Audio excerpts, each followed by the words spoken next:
Hi kids, let's do our poem. Please listen. Please मेरी बात सुनो. Please listen. Please suno. When I ask you to listen to me and you start giving me advice, you have not done what I asked. तो जब मैं तुमसे कहता हूँ कि मेरी बात सुनो और तुम एकदम से एडवाइस देना स्टार्ट कर देते हो, तो मुझे सलाह देने लग जाते हो कि ये कर लो वो कर लो, तो तुम वो नहीं कर रहे हो जो मैं तुमसे कह रहा हूँ. मैं क्या कह रहा हूँ? मैं कह रहा हूँ कि मेरी बात सुनो, मेरी प्रॉब्लम को सुनो, समझो. मुझे तुम्हारी एडवाइस नहीं चाहिए, मैं बस चाहता हूँ कि कोई मेरी बात को सुन ले. When I ask you to listen to me and you begin to tell me why I shouldn't feel that way, you are trampling on my feelings. जब मैं तुमसे कहता हूँ कि तुम मेरी बात को सुनो और तुम मुझे ये बताने लग जाते हो कि मुझे ऐसा नहीं सोचना चाहिए. अगर मैं तुमसे कहूँ कि मेरा एग्जाम जो है खराब हो गया, मुझे बहुत बुरा लग रहा है, और मैं तुमसे कहूँ कि नहीं तुम्हें ऐसा नहीं सोचना चाहिए, कोई बात नहीं, तो तुम जो हो तुम मेरी फीलिंग्स के ऊपर जो है पैर रख रहे हो, तुम उनको जो है ठुकरा रहे हो, तुम मेरी फीलिंग्स को समझ नहीं रहे हो.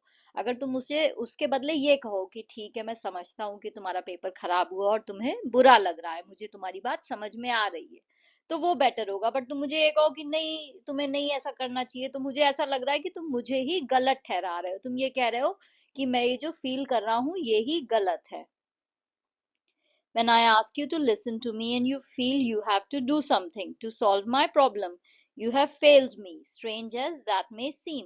जब मैं तुमसे ये कहता हूँ कि जो है ये मेरी प्रॉब्लम है और तुम क्या करते हो, तुम्हें लगता है कि तुम्हें इस प्रॉब्लम को सॉल्व करने के लिए कुछ करना है और तुम कुछ करने लग जाते हो, सॉल्यूशन करने लग जाते हो, तो तुम कहीं ना कहीं मुझे फेल कर रहे हो, तुम मेरे लिए सही नहीं कर रहे हो.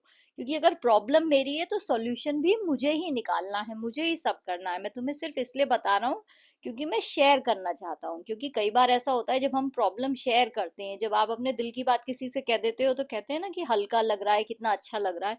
तो मुझे बस वो हल्का लगना है, मैं वो राहत चाहता हूँ. मैं ये नहीं चाहता हूँ कि तुम मेरी प्रॉब्लम सॉल्व करने बैठ जाओ या तुम मुझे ये कह दो कि ये फीलिंग सही नहीं है, ऐसा मत सोचो वैसा मत सोचो. मुझे ये सब नहीं चाहिए. मैं बस इतना चाहता हूँ कि तुम मेरी बात को शांति से सुनो, तुम धैर्य से सुनो, तुम इतना मुझे टाइम दे दो. सिर्फ मुझे तुम्हारा टाइम चाहिए कि तुम मेरी बात सुन लो. Listen, all I ask is that you listen. बस सुनो, मैं इतना ही चाहता हूँ कि तुम मेरी बात को सुनो. डोंट टॉक और डू, जस्ट हियर मी. कुछ कहो मत और कुछ करो मत, बस मेरी बात को सुनो. Advice is cheap. 20 cents will get you both Dear Abby and Billy Graham in the same newspaper. सलाह तो बहुत सस्ती होती है. 20 पैसे दोगे आप, कोई भी आपको सलाह दे देगा. आपने देखा है न्यूज़पेपर में सलाह वाला कॉलम होता है जिसमें लोग अपने सवाल पूछते हैं और उन्हें सलाह मिलती है. तो वो कह रहे हैं सलाह तो आपको न्यूज़पेपर में भी मिल जाएगी. ये डियर एबी और बिली ग्राहम जो है ये यूके के न्यूज़पेपर हैं और ये उनके कॉलम के नाम है. यूके के न्यूज़पेपर में कुछ कॉलम्स आते हैं जिसमें लोग अपनी सलाह जो है अपने क्वेश्चंस पूछते हैं और ये लोग जो है सलाह देते हैं. तो ये उन कॉलम्स के नाम है, dear Abby and Billy Graham. तो सलाह तो आपको न्यूज़पेपर में भी मिल जाएगी. And I can do for myself, I am not helpless. और मैं तो खुद भी कर सकता हूँ. ऐसा नहीं है कि मैं जो हूँ हेल्पलेस हूँ, मैं कुछ कर ही नहीं सकता हूँ, मेरे अंदर कोई ताकत ही नहीं है, शक्ति ही नहीं है, मैं कोई अपाहिज नहीं हूँ. मैं अपना काम खुद कर सकता हूँ, मैं अपना सोल्यूशन भी निकाल सकता हूँ. मैं बस इतना चाहता हूँ कि तुम मेरी प्रॉब्लम को सुनो. मैं इस समय सिर्फ इतना चाहता हूँ कि कोई इंसान जो है मेरी बात सुन ले.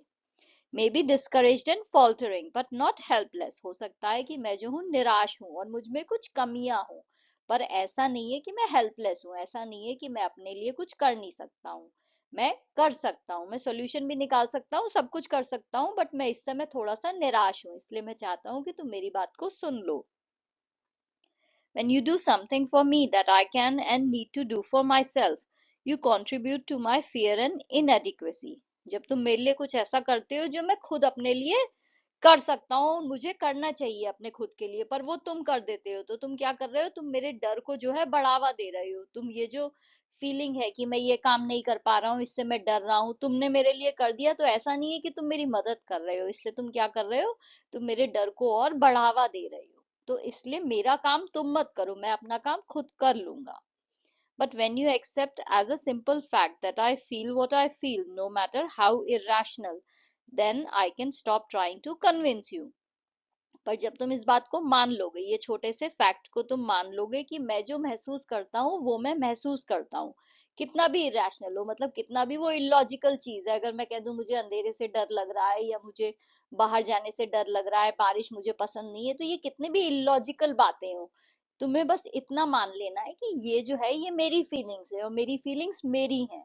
तुम इन्हें नहीं समझ पाओगे, तुम्हें समझना भी नहीं है, तुम बस सुन लो। तुम उसे ये मत बताओ कि इसे सॉल्व कैसे करना है, या ये ऐसा क्यों है, तुम्हें ऐसा नहीं महसूस होना चाहिए, तुम्हें ये नहीं करना चाहिए, तुम्हें वो नहीं करना चाहिए, ये सब मत करो। सिर्फ मेरी प्रॉब्लम को सुन लो, क्योंकि लॉजिकल है या नहीं है वो मुझे पता है, लेकिन ये मेरी फीलिंग है। अगर मुझे लग रहा है मुझे अंधेरे से डर लगता है, तो मुझे बस लगता है, राइट। मुझे भी पता है वहां पे कोई भूत नहीं है, कोई चीज नहीं है, बट मुझे डर लग रहा है। तो मेरी तुम फीलिंग्स को समझो, and get about this business of understanding what's behind this irrational feeling। तो एक बार अगर तुम मेरे इस फीलिंग को समझ लोगे कि जो मैं फील करता हूँ वो मैं फील करता हूँ, और मैं जो हूँ, तुमने ये समझ लिया, तो फिर मैं तुम्हें कन्विंस करना बंद कर दूंगा कि नहीं ये ऐसा है, मुझे ऐसा लगता है। तो एक बार जब मैंने तुम्हें कन्विंस करना खत्म कर दिया, तो मैं किस चीज पे फोकस करूंगा, मैं इस चीज पे फोकस करूंगा कि ये जो मुझे डर लग रहा है इसके पीछे क्या रीजन है, ये जो मेरे को इरेशनल फीलिंग आ रही है, इलॉजिकल जो बातें हैं जिनका कोई सेंस नहीं बनता है, इनके पीछे कारण क्या है। तो अगर मैंने तुम्हें समझाना बंद कर दिया, तब तो मैं इस चीज पे फोकस करूंगा कि ये सब हो क्यों रहा है, वरना राइट नाउ तो मेरा फोकस सिर्फ इस पे है कि मैं तुम्हें समझा पाऊं कि मुझे ऐसा क्यों लग रहा है। तो पहले मुझे खुद समझने दो, मुझे ढूंढने दो इन सब चीजों का रीजन क्या है।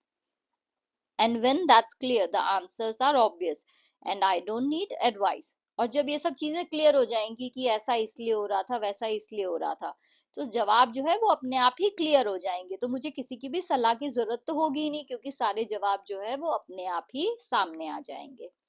Irrational feelings make sense when we understand what's behind them। जो irrational फीलिंग होती हैं, जिनके पीछे कोई लॉजिक नहीं होता, इस टाइप की फीलिंग्स जो है ये अपने आप में सेंस तब बना लेती हैं जब आपको समझ में आता है कि इनके पीछे रीजन क्या है।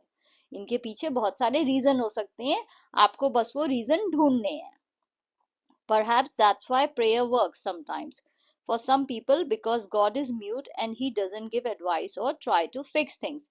इसलिए जो है कुछ लोगों के लिए जो है प्रार्थना जो है वो काम कर जाती है। क्यों कर जाती है? क्योंकि भगवान जो है वो कुछ बोलते तो है नहीं, सिर्फ आपकी बातें सुनते हैं। तो वो आपको कोई सलाह नहीं दे रहे हैं, वो आपकी चीजें ठीक करने की कोशिश नहीं कर रहे हैं, सिर्फ वो वहां पे बैठे हुए हैं और आपकी बात सुन रहे हैं। तो इसीलिए जो है प्रेयर जो है लोगों के लिए काम कर जाती है। वो मंदिर में जाते हैं, उन्हें लगता है कि कितनी शांति मिल रही है, कितना अच्छा लग रहा है। क्यों लग रहा है? क्योंकि मंदिर में भगवान आपकी बातें सुन रहे हैं, वो आपको सलाह नहीं दे रहे हैं, वो आपकी चीजें ठीक नहीं कर रहे हैं, वो सिर्फ वहां पे सुन रहे हैं। तो सबसे बड़ी चीज क्या है कि तुम मेरी प्रॉब्लम को सुनो, तुम मुझे टाइम दो और मेरी बात को सुनो। God just lessons and let's you work it out for yourself. भगवान सिर्फ आपकी बातें सुनते हैं, वो क्या करते हैं, वो चाहते हैं कि आप अपनी प्रॉब्लम्स को खुद सॉल्व करो।